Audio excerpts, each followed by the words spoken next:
the game. You don't play to just play. Come after me! I'm a man! I'm 40! Can't wait! Let's go!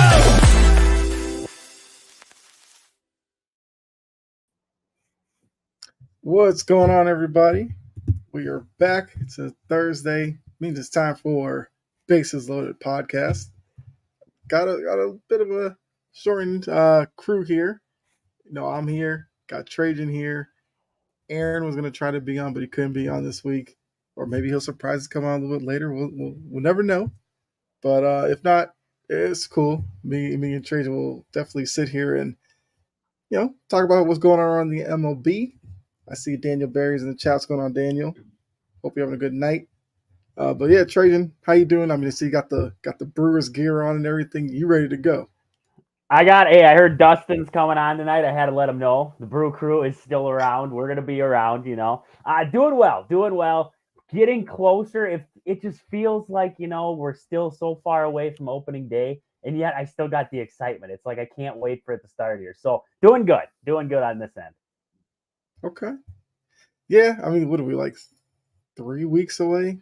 3 weeks, from yeah. this, well, like 3 weeks from like everybody basically playing, but I think they have like a game outside the country like a little bit before that, but we're not going to necessarily count that as opening day. But yeah, I mean, look, spring training is going. There has been some stuff going on around baseball and everything like that. You know, one story that seemingly has been getting some pub is Carlos Rodon with the Yankees. And his last outing, he gave up a couple of home runs. Velocity seems to be down on his fastball. I mean, I know you're not a Yankees fan. I'm not a Yankees fan, so I don't really feel sympathy for them. But, you know, if you're watching Rodon and the issues with the miles per hour and the fastball, should you be worried?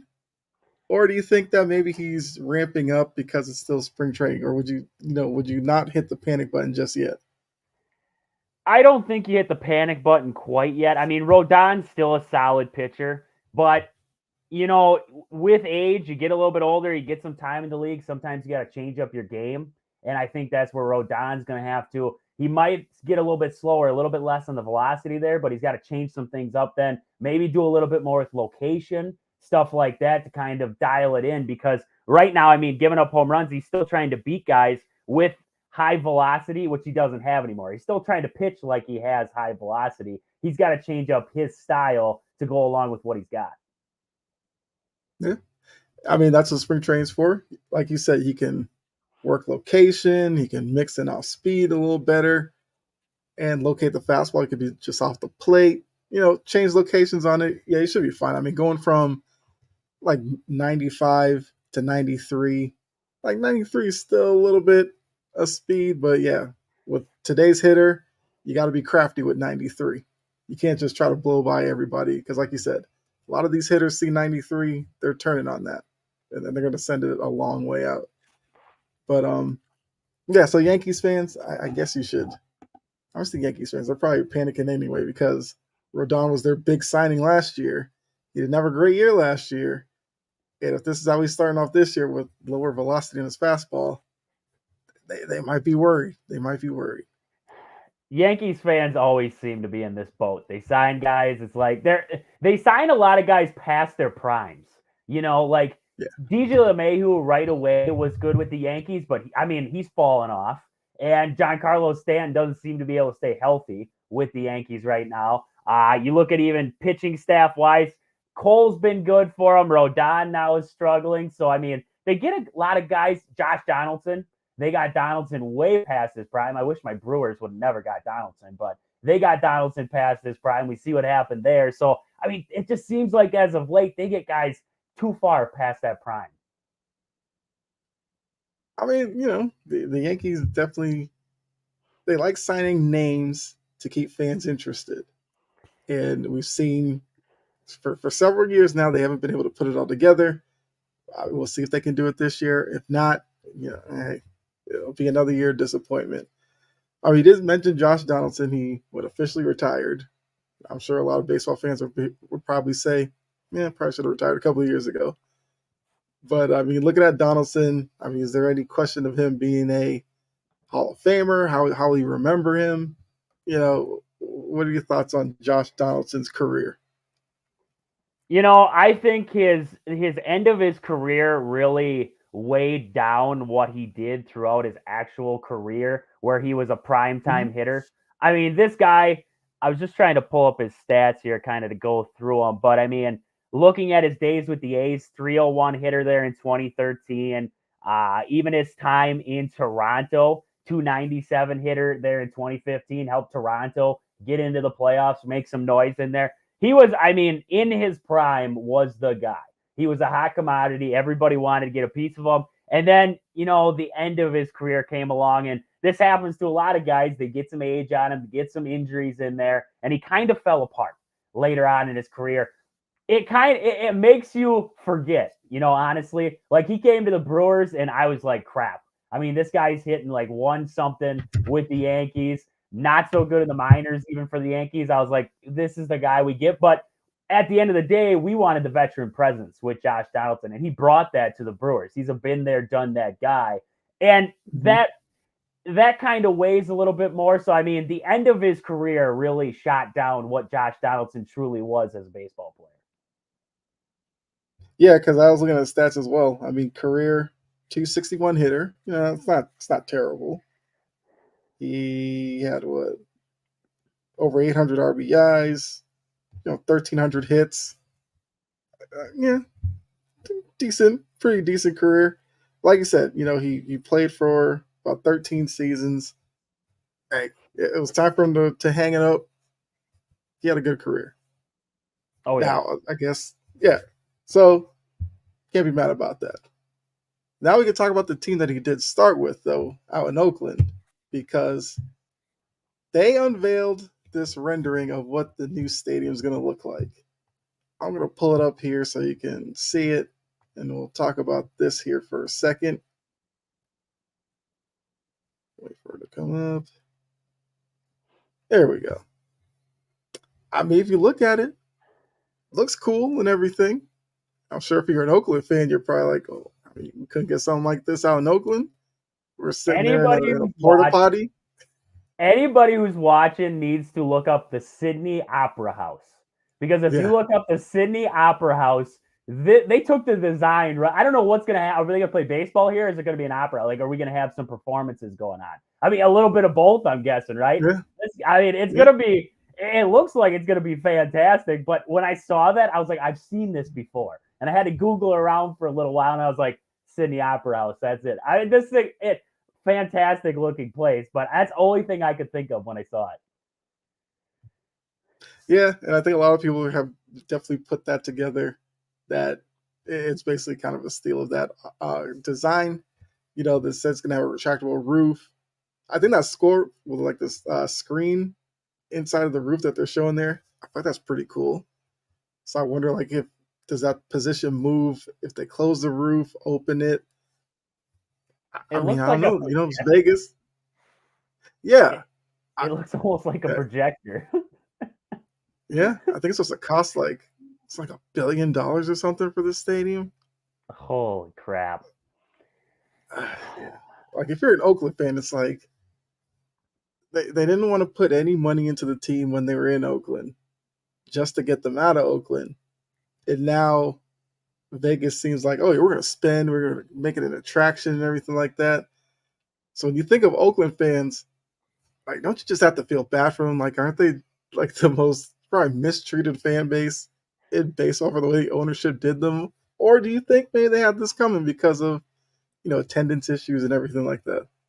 Well, I think it plays both ways, because attendance issue was because the ownership wasn't putting a good team on the field. They traded away everybody. And when guys would get good, they traded them away. There was no building of a team out there. I get you where you didn't have a lot of money to spend, but at the same time, you couldn't build up a rookie squad because you traded them away right away. So, I mean, you want to say that ownership was right, but I don't think so. Fans were boycotting. They had a game last year where everybody showed up because they wanted to show, hey, we care. We just want you guys to put some kind of winning team on. I mean, they haven't had a winning team since Josh Donaldson and I mean Matt Olson. Some of those guys were there, and it's been 2012, way back then when this Oakland A's team was actually semi-competitive. Now they're just a dumpster fire out there. I mean, they had a raccoon. I saw a video. There was a raccoon in one of the press boxes.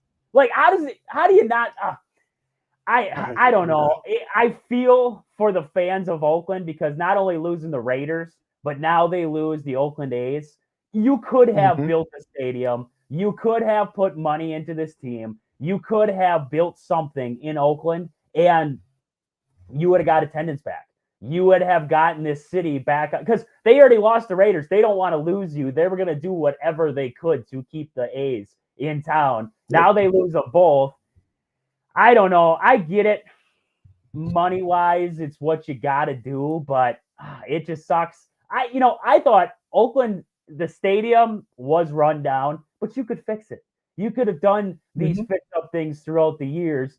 I mean, look at the Brewers just had to spend they spent a couple $1 million on renovating their stadium, and it's what you got to do. That stadium hasn't been renovated in years. I mean, there's a raccoon living in the press box. We know nothing's being touched out there. So it's one of those things where you want to say that ownership was right, but I don't think they ever put the time or money into actually giving it a shot in Oakland. Right. And also Oakland lost the Warriors too. Yeah, and the Warriors kind of in Oakland, they moved to San Francisco. So Oakland has just lost everybody. But I mean, I went and looked at their depth chart. I mean, some of the names on here, like, you tell me if you're supposed to get excited for this. See, pitching staff: Paul Blackburn, J.P. Sears, Ross Stripling, Alex Wood, Luis Medina. Relievers looking at Mason Miller, Zach Jackson, Scott Alexander. Closer: Danny Jimenez, Shane Langoliers, Ryan Noda, Zach Geloff, Jordan Diaz, Lawrence Butler, Seth Brown, Brent Rooker. I mean, how many games is that team winning?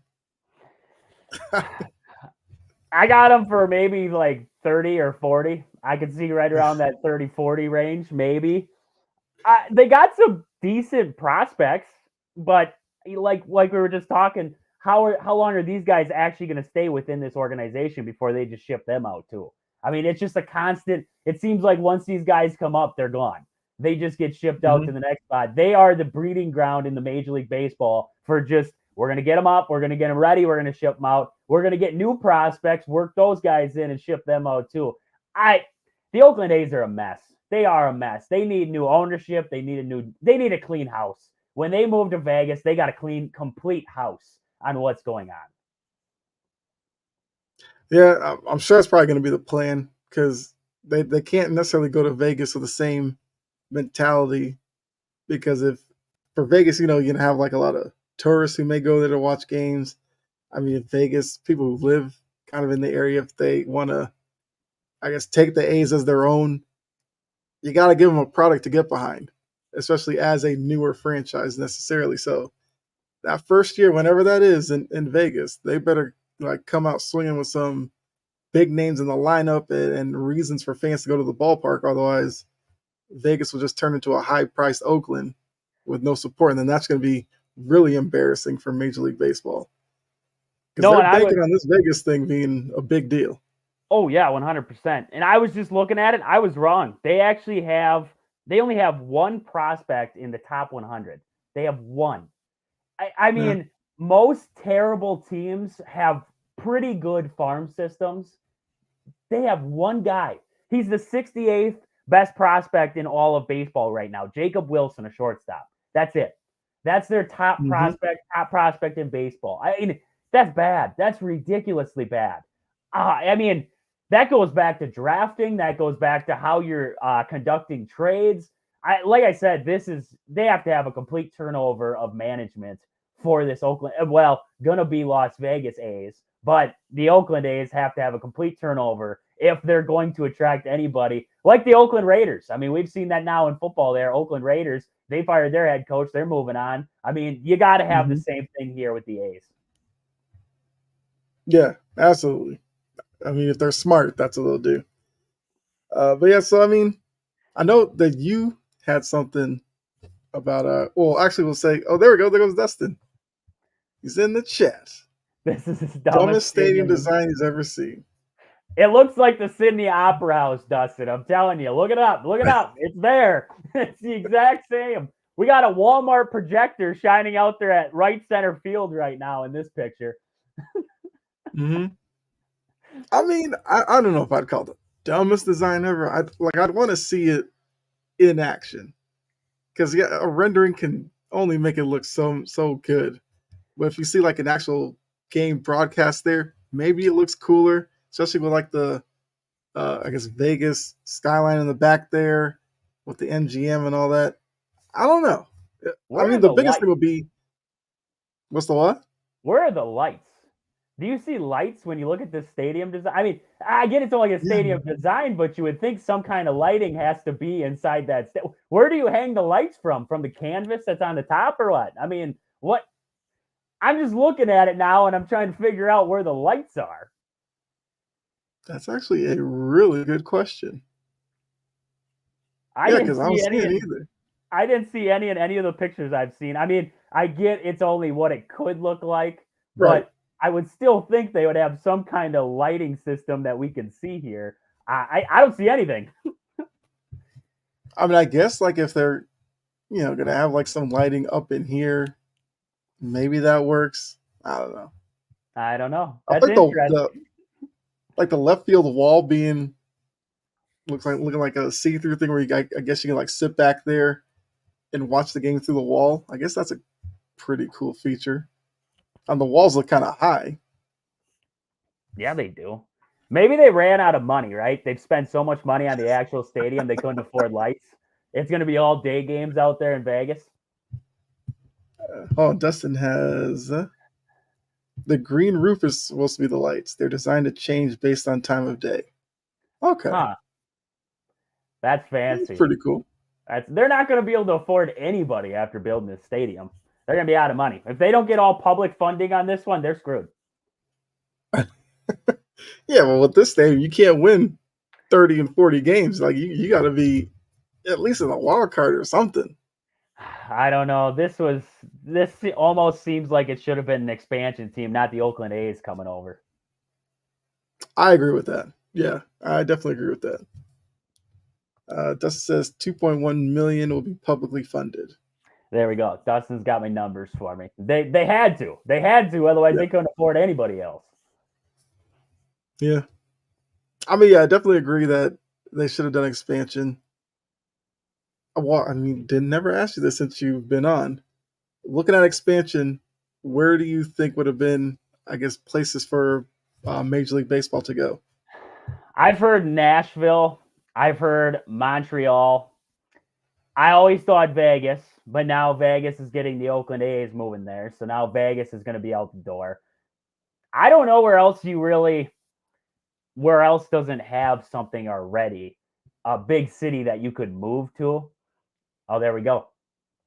It's coming to Montreal. Dustin's telling me it's coming to Montreal. I got it now. It's coming to Montreal here. But, I mean, those are the two that I've heard most. I did think that are to Vegas. I don't know how I feel about expansion. I got to be honest. I'm not a huge fan. I have already disliked most of the rules that they've put into the game of baseball and changing the game of baseball. I'm still a fan of the pitcher hitting. I mean, come on. Brandon Woodruff took Clayton Kershaw deep in the NLCS. That was, I mean, everybody remembers that. But that's the great part about pitchers hitting. I'm not a fan of how much they're changing the game. I like where it's at. I don't know if I want expansion teams. I don't know if it does good. Interleague games already tick me off.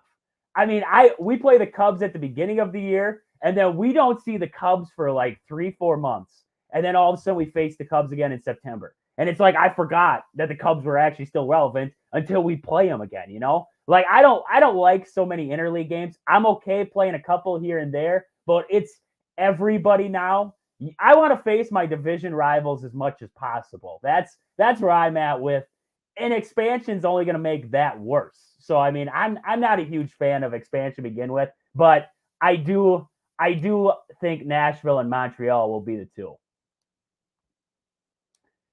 Yeah, so I mean, that's kind of the reason for expansion, as Dustin has They want 32. A lot of professional leagues look at 32 as like that perfect number. You get 16 on both sides. It just is an even number. It just makes it look better. Now, he said 8 divisions of 4 teams and the new divisions that they will be creating look awesome. I actually want to pull that up and see. I do think the divisions could probably use a little tweak. I'm assuming they might go like geographical, but as long as like certain rivalries obviously don't get broken up, because that'd be dumb. I think you're going to keep the Cubs and the Brewers with the White Sox and the Twins. Those will all be in one grouping there. I don't know how I feel about being in a division. I'm one of the old. I like the old style baseball. I like the divisions how they are now. I like playing the Cardinals inside the division, so that's where I'm at. I don't know what the rest of it looks like if you can find it there. It looks like Dustin was starting to type some of it out. Let's see. Well, I guess we'll look at the first one.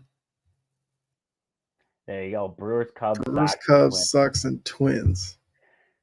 I like the division because we'd win it every year. I mean, come on, the Cubs suck. So, I mean, we'd win it every year with the White Sox and Twins in there, too. But, I mean, I like my Cardinals. I like my Pirates. I like the Pirates in there. They're the bottom feeder. I like beating – the Pirates always beat us up anyways. It always seems like the Pirates got the Brewers' number for some reason. And the Reds. At the most inopportune times, the Reds have our number. Well, geographically, put another one in. Because I found a list, but it looks like it's a little different than what. You'd have the Mets and the Yankees in the same division. So Dustin has the Expos, Blue Jays, Tigers, and Guardians. Oh, he's throwing in the expansions. Okay, Montreal. Yeah. Okay, Blue Jays, Tigers, Guardians. That would be the Blue Jays should be able to win that division. The Tigers still suck. Yeah. The Guardians are still on the low, so the Blue Jays would win their division now. If Montreal doesn't all of a sudden throw together this dynamic lineup on us, you're getting this expansion. I mean, before Montreal left the last time, they actually had a pretty good team together, and then strike season, and it was just never the same. Braves, the Nashville team, Rays, and Marlins.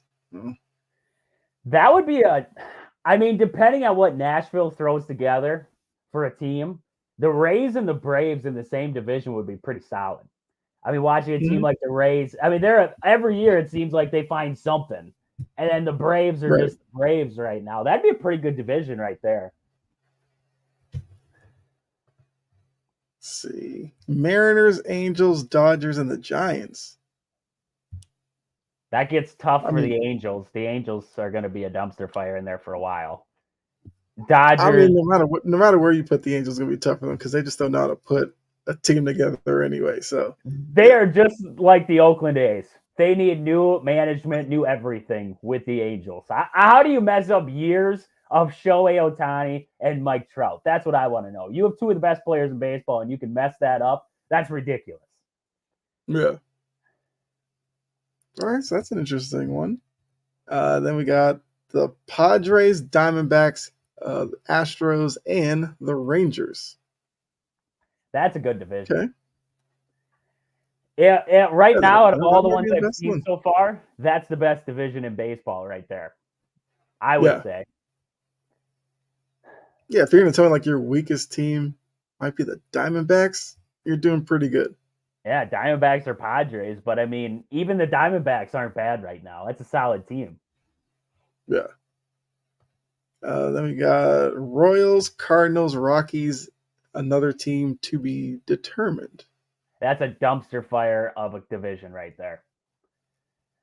The Cardinals would find a way to win it. Yeah. Yeah. I wonder if Royals fans would feel a little hope. Who knows? You would have hope again, but right now they're in a terrible American League division there in the Central, and they can't figure it out in there either. So, I mean, they're on the rise. They got Bobby Witt, right? They got Bobby Witt in there, so they're putting pieces together slowly. Pirates, Phillies, Orioles, and Nationals. I'm looking at Phillies, Orioles, it'd probably be between those two if the Orioles continue on this track that they're on. The Nationals and Pirates, fine to see who could come in third, I'm guessing. They've been on a downhill spiral for a while now. They can't, no matter how many good prospects the Pirates get up to the major league level, they can't figure it out. They can't throw the pitching behind it. They can get as many good hitters as they want, but they're like the Reds. They can't figure it out. So, all right, so Dustin said the Reds would most likely join this division as the other team. I would think Royals, so. That's Cardinals, what I was Rockies, and Reds.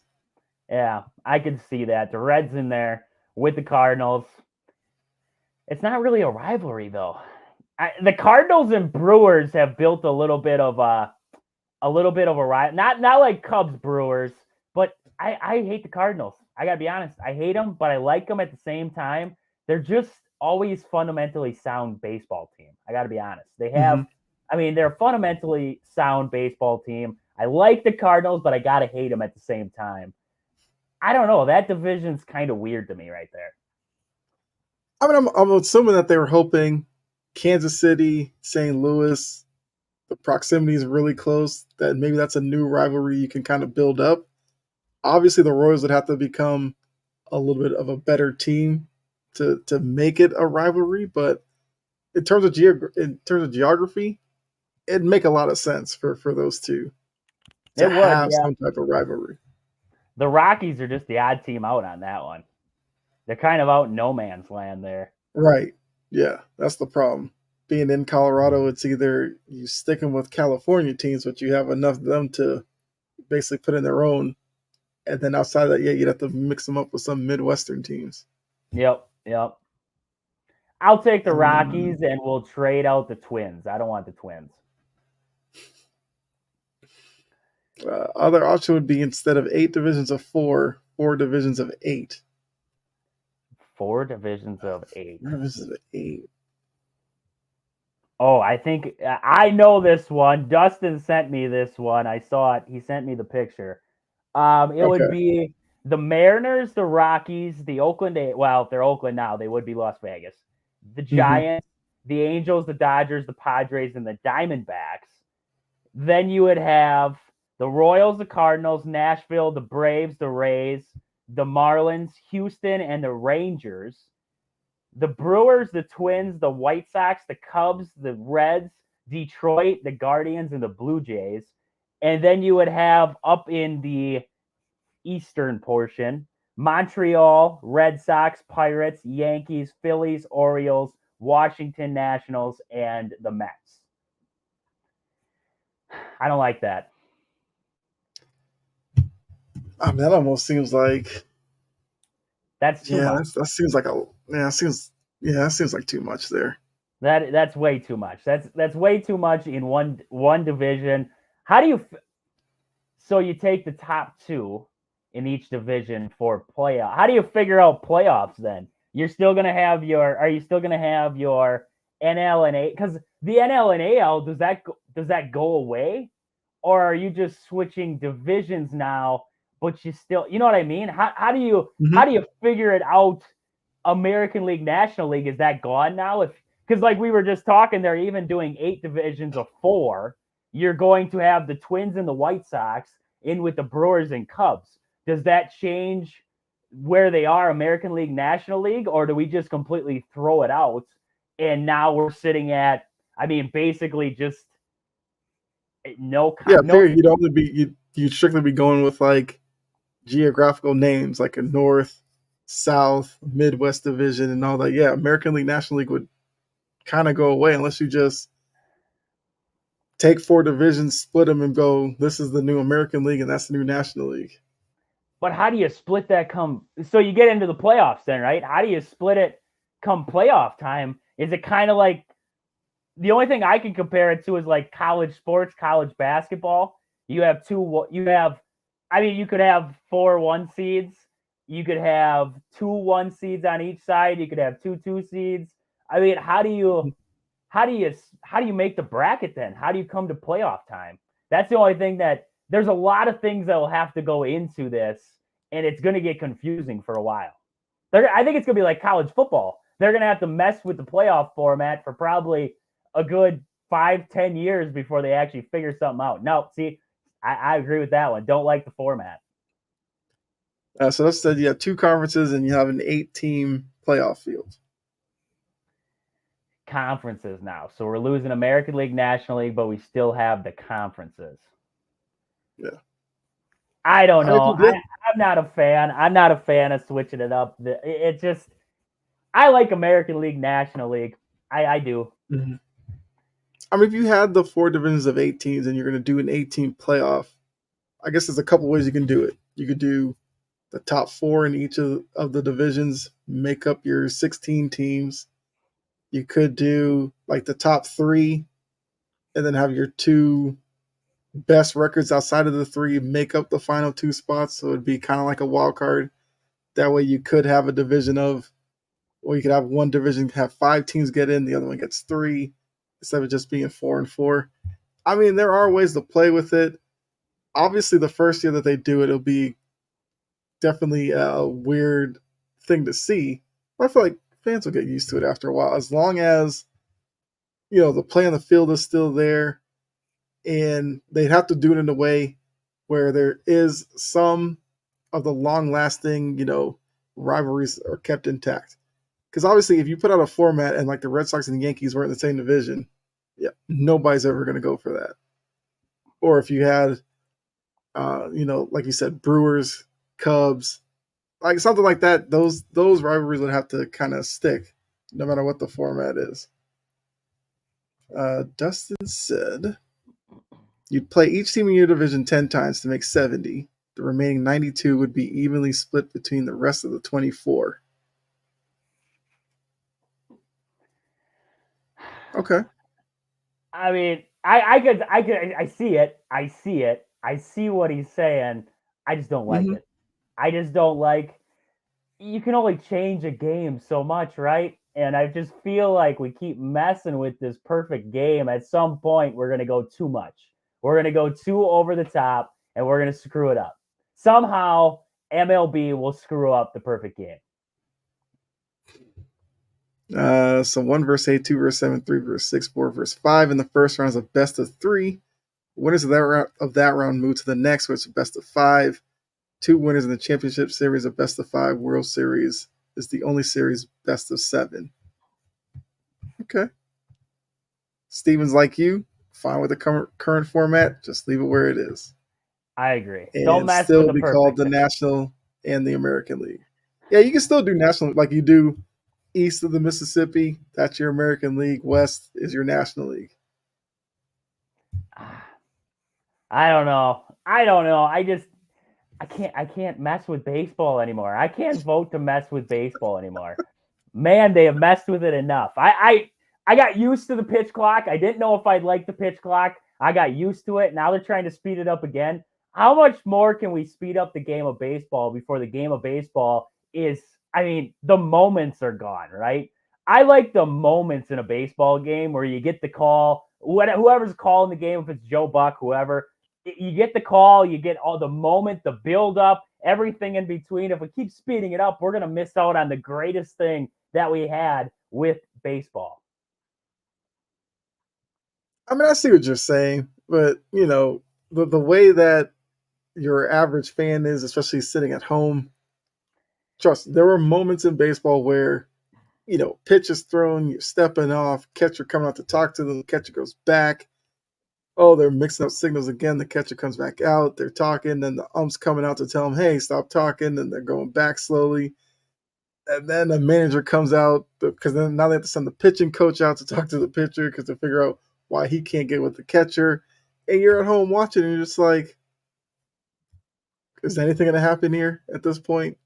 Or are we just stuck in this one moment for like 20 minutes?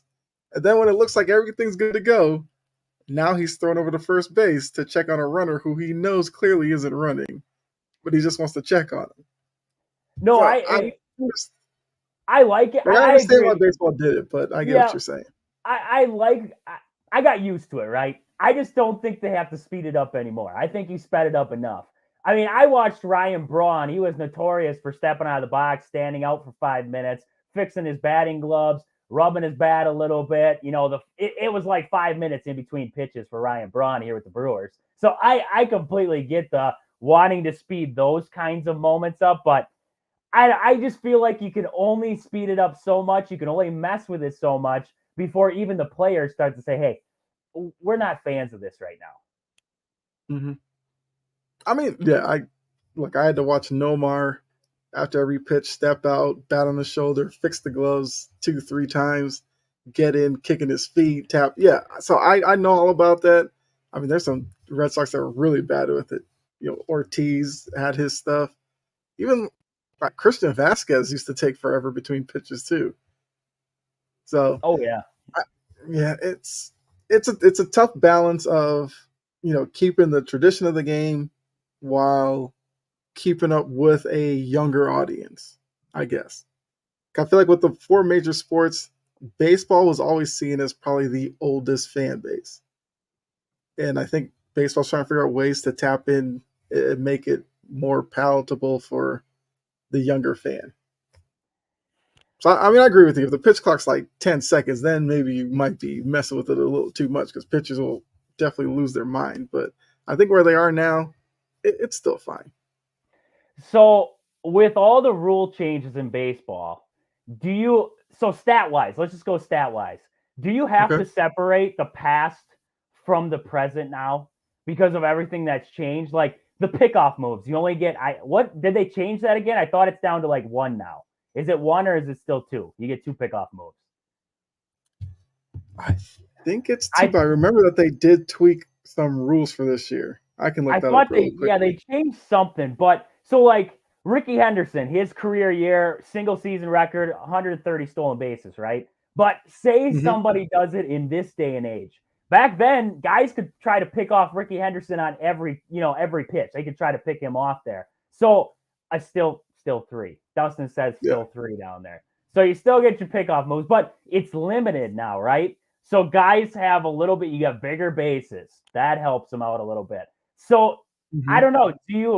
Does there have to be that cutoff line where now I can't really compare guys to the past because the game is technically changing? No, I think you can still kind of compare it, but you, I guess, have to bring some context to some of the comparisons. Because I know, I feel like some people's fear is if you keep speeding up the pitch clock, maybe you wear out starting pitchers quicker because those moments of downtime is them like regaining some of their energy or something like that.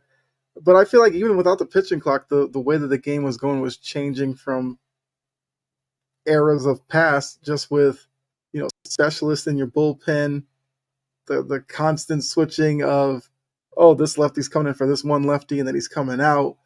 I don't think that was that big necessarily in previous years. Starters only go in 5 innings now. When back in the day, your starter would throw like 200 pitches and then pop up 2 days later and go another 200. So there's always going to be differences to each era in baseball. I think, baseball is definitely stats driven. And I think in the end, you'll still be able to compare players of now and then. The numbers will still represent something. So I don't think it's that big of a deal. I see what you're saying. I just, like you said, you got to put some context to it. Seeing what it was back in the day to what it is now, because you even put guys, let's just say their batting averages or total hits in a season, anything like that. There's no shift anymore. You can't shift anybody. So now we should see eventually batting averages start to go up again. That's going to change. I mean, like Dustin just said, their launch angle, that definitely changed the game of what baseball is. So, I mean, it's definitely one of those things where it's almost like an asterisk. You got to put it in there just to say, hey, he did this, but we got to put the context into the situation. Yeah. I mean, you talk about the shift going away.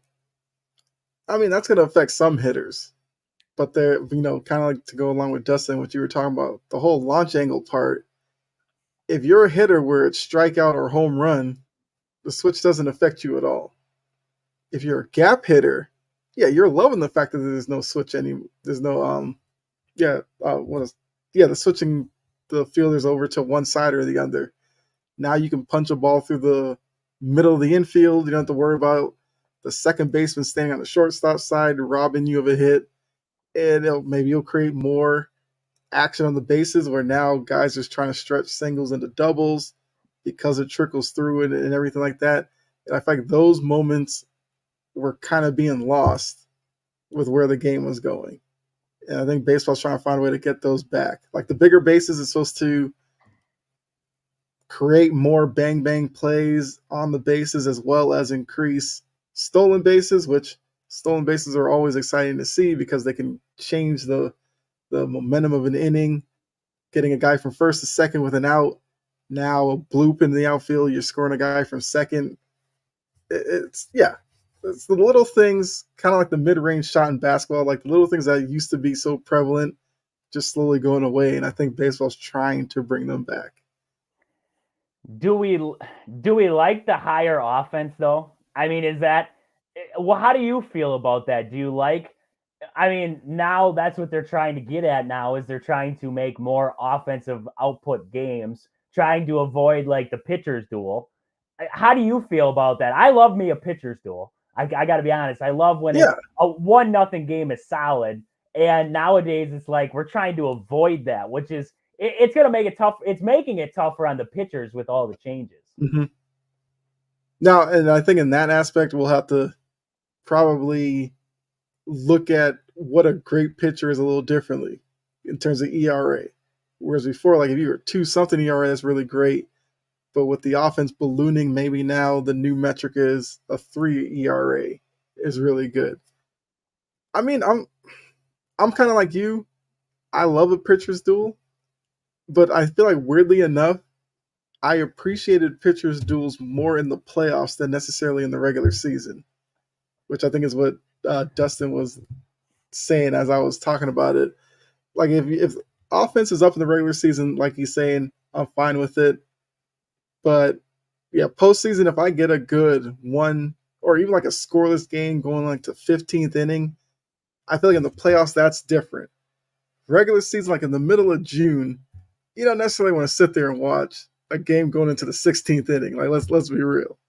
So, yeah, pitchers' duels are fine. You just can't have them in like every game in the regular season because fans will just be worn out. Because once you get to the playoffs, nobody cares if you have a playoff game go 20 innings because of the drama and the aspect of, oh, if this team loses, now they're going down 3-1 or they get eliminated. That keeps your interest. But game 55 of the regular season, it's tough to be invested in an 18-inning game when you have another 100 or so coming after it. This is true. That I agree. I agree with that. And you know, I am actually Dustin just brought up a very good point there with the average ERA in AAA right now. I mean, pitchers in AAA are minor league pitching is actually getting worse because if you're a good pitcher, you blossom up to the big league level pretty darn fast. I mean, that's just how it is nowadays. So that's what makes it so hard to judge hitters coming through the minor league system is when they're down in the minors, they can get away with a lot of the bad stuff in their swing, the tendencies that aren't good. I mean, I watched it last year with a guy named Joey Wiemer for the Brewers. He made it through the minors hitting about 300, high 200s. All of a sudden gets to the majors, the guy can't hit. Well, what's wrong? You look at his mechanics, he looks terrible. But that has a lot to do with you can get away with that stuff in the minors now that pitchers aren't as good. The good pitchers are up at the big league level already. I mean, that's just how it is. You'll see some younger guys blossoming through, but they fly through the minor league system if they're that good. Pacific Coast League had 3 pitchers with an ERA under 4. The average in the Pacific Coast League was 6.1. The Pacific Coast I don't know League if pitchers' egos today could handle the norm being a 6 ERA. That's bad. That is some bad stuff right there.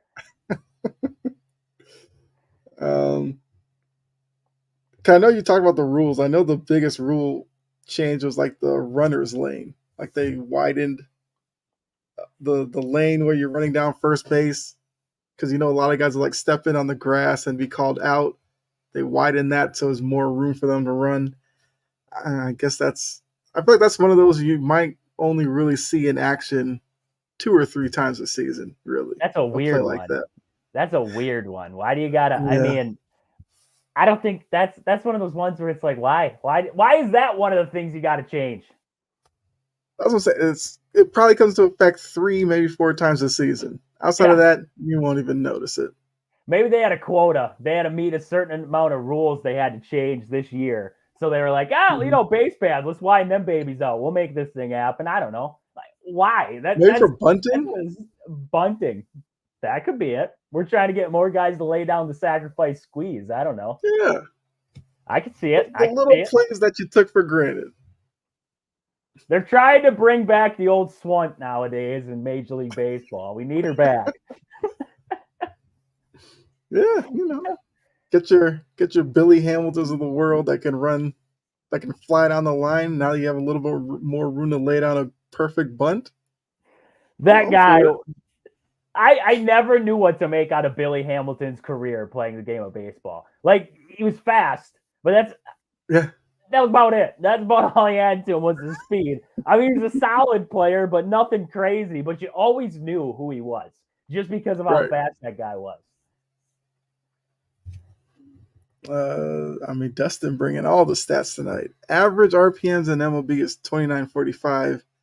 MILB sits at 2566. That may not seem like a lot, but when you can see the spin much easier, leads to massive offensive outputs. That's definitely a Huh. good stat. All right. This guy just finds Um, them all. I don't know if he must be somewhere with these scouts, these major league analytic guys. He must be in there in some way, shape, or form. They just send him to him and he just gives us the info here.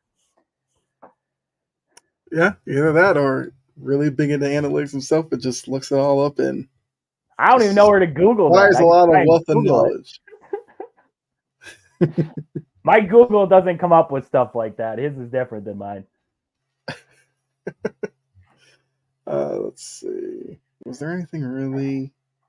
So here's the official thing with the running lane. It extends the running lane to the grass, so basically going from 18 to 24 inches, an extra 6 inches in the running lane between the foul line and the grass in each park. I Yeah, guess. I mean, whatever. That rule change does not affect me. At some point this year, I'm telling you now, the Cubs will beat the Brewers because of that stupid running lane, and I'm gonna come on here and I'm just gonna be pissed. I'm gonna tell everybody all about it. I'm telling you. So Dustin says they call him stat guy on his program. So there you go. That's why he's got them all. Very into the number side of things that not a lot of people look for. Scouts look at the hitting tools and all that jazz to evaluate a prospect. I look at other things. I can appreciate that. You know, Yeah. Somebody's got to do it, right? Somebody's got to do exactly. it, and he does it. Yes. That's too much math for me. I got math. I'm an electrician by day. I got too much math going on all day long. I can't do it right now. All right. Let's see. Oh, I was going to say you had something about Trevor Bauer. We can go yep. into that as we get into the Bauer. last 10 minutes of the show. It looks like Bauer is set to pitch against Los Angeles Dodgers on March 10th.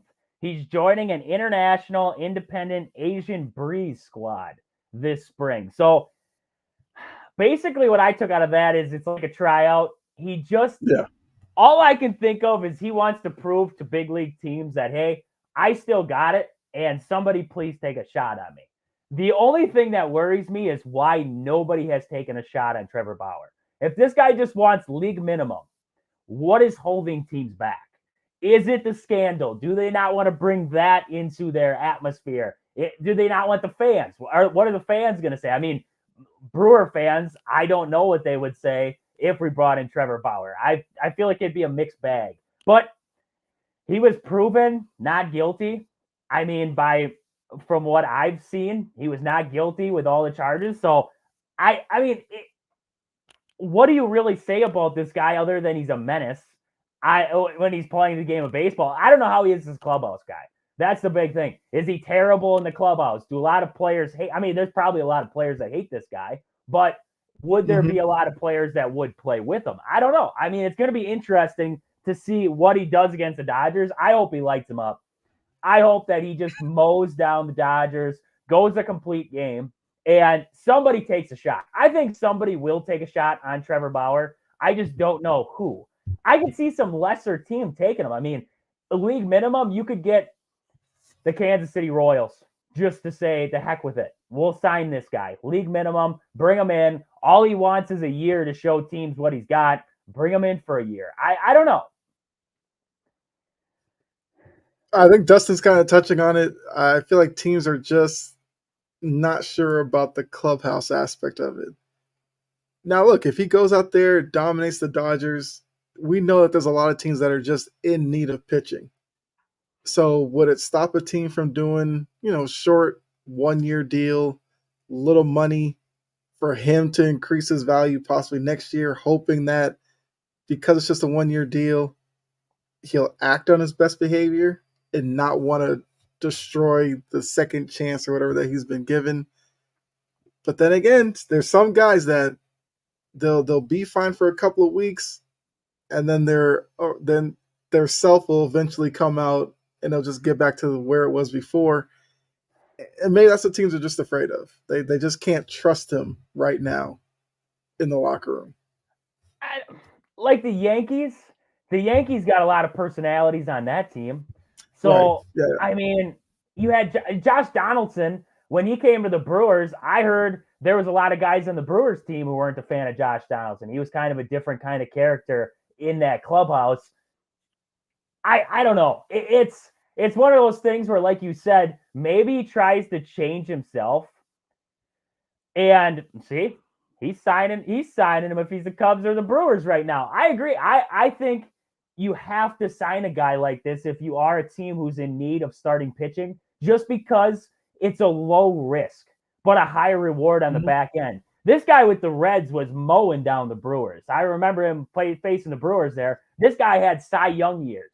I mean, he's a good pitcher. He's a little off sometimes in the head, but he's a good pitcher all the way around. And I just want to see if a team can get past his antics and if they will just get the baseball side out of him. That's the big thing. And maybe some time off away from the game and just trying for that second chance, like you said, maybe that changes who Trevor Bauer is coming back. Yeah, I mean, look, if you're going to bring him in, you'd have to understand the makeup of your locker room. Like if you have, a veteran group, maybe they could handle his antics. What also would help, if he goes out there and he's dominating appearance after appearance, fans will probably look the other way on the antics. But if he goes out there and he's struggling to pitch, then yeah, they're going to overblow probably everything that he does. And then that can create, some issues between the team and the fan base, even within the locker room, could create splits. I'm with you and Dustin. You can do 1-year deal. And like Dustin said, if you do a second-year option, that might give him more motivation to act right, because now the second year you raise the money. If he wants to stick around, then he has to be on his best behavior. Yeah, 100%. I agree with you there. That is the issue. Baseball side alone, he has yet to get through an entire season without having his antics come full circle. No matter how good he has pitched, the antics have always gotten in the way at some point. Agreed right there. Yeah. Because like I said, a lot of teams could use a pitcher. Okay, if he's effective. Look, it only takes one. All it takes is one team to be willing to take that chance on him. I agree. So hey, I got a question for you. I got a question for you. So I was looking around. Bleacher Report came out with their top 30 teams going into 2024. And if you had to guess the top 5, who the top 5 are, who would you guess? Top 5 teams. So I'll go Dodgers. I'm assuming they're probably going to say Dodgers, Yankees. Yankees are in there, but they're not number 2. Okay. So Dodgers, Yankees.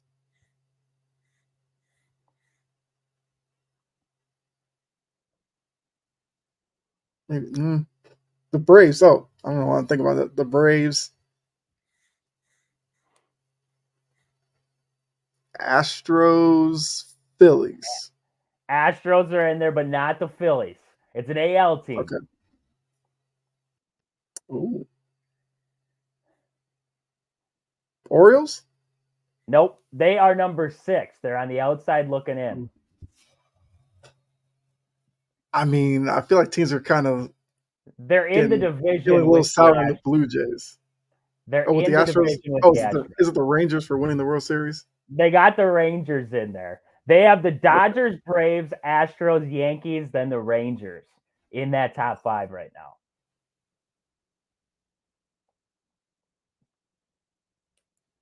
I mean, I guess. I don't know if the Yankees are in there for me. I got the Yankees out. That's what I was about to say. The Yankees are the one team that I just don't know, because we've seen this with them. A lot of hype going into the year. It's going to depend on that lineup. If that lineup's going to be another bunch of 200 hitters with a couple of 300 hitters sprinkled in, they're going to struggle again this season. And the pitching rotation, like, who are you trusting after Cole? That's probably the same question they had last year. Yeah, Yankees and Rangers. Rangers are still in there. I think they're in that top. The Orioles are the big one for me that I would probably throw into that top 5. I mean, I don't know how you keep them out at this point. I mean, unless that's just them because they had the great season last year, didn't win in the postseason. Maybe it's like wait and see with the Orioles. They don't want to fully jump on board with the Orioles yet. See if they could do another year of it, then another year, and then maybe they'll be cemented as like a top 5 team in baseball after that.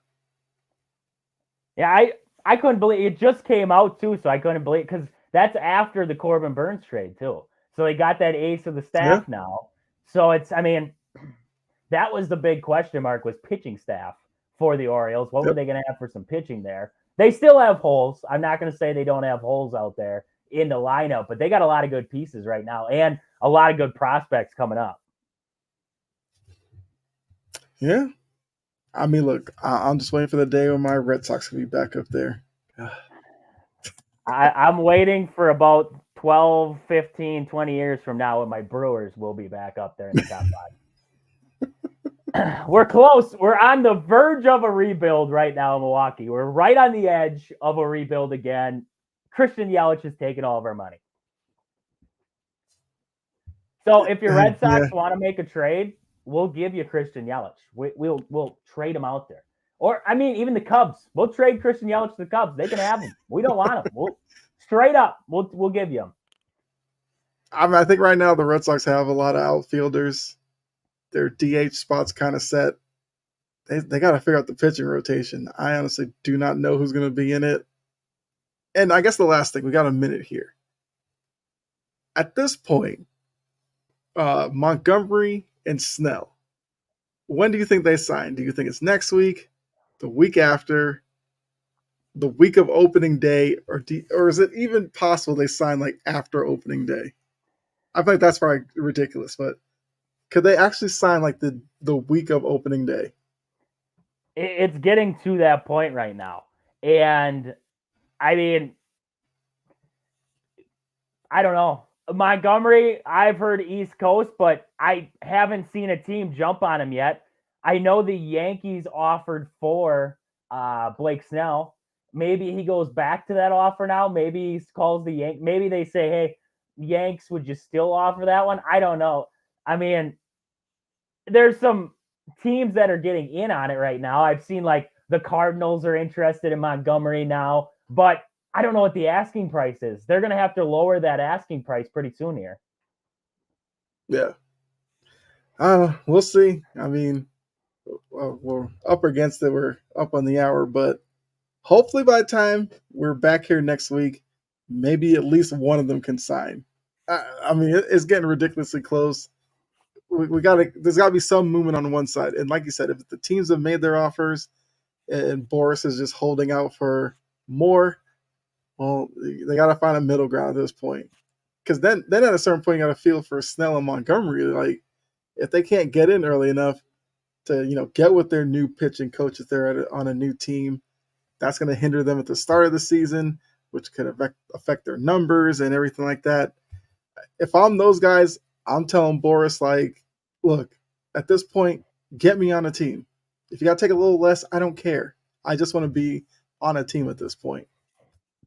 I think they're going to have to go less years. I think they're going to have to go less years on the contract and still get maybe some incentive kind of money in there. But that's about it for what they can get at this point. I mean, it's getting late. It's getting late into spring training now.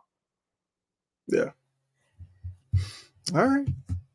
Look, we'll end it there. Like I said, at the hour. But look, another great episode. Appreciate doing the show with you, Trajan. Like I said, next week, hopefully Aaron can be on. But, Dustin and everybody in the chat, appreciate all of you as well. Make sure you come back every Thursday, 9:15, which is a shout out to how baseball likes to start their games on the 15 of the hour. But before we get out of here, Trajan, you got anything you want to say before we leave? I'm just hoping to see some free agency rumblings yet. There's a lot of pitchers left out there right now. Mike Lorenzen's still out there. Clevenger's still out there. I mean, there's a lot of movement that can still happen, and I'm hoping to see some excitement in that area over this next week here. I agree with you. Red Sox, sign a couple of them. We need them badly. That's all I'll say. So for myself and Trajan, this has been Bases Loaded Podcast. Make sure you like, subscribe, share, follow here Sports Empire Network for all the great shows that we have. So until next week, we're out of here. Enjoy the rest of your night and the rest of your week, and we'll see you next Thursday. See you.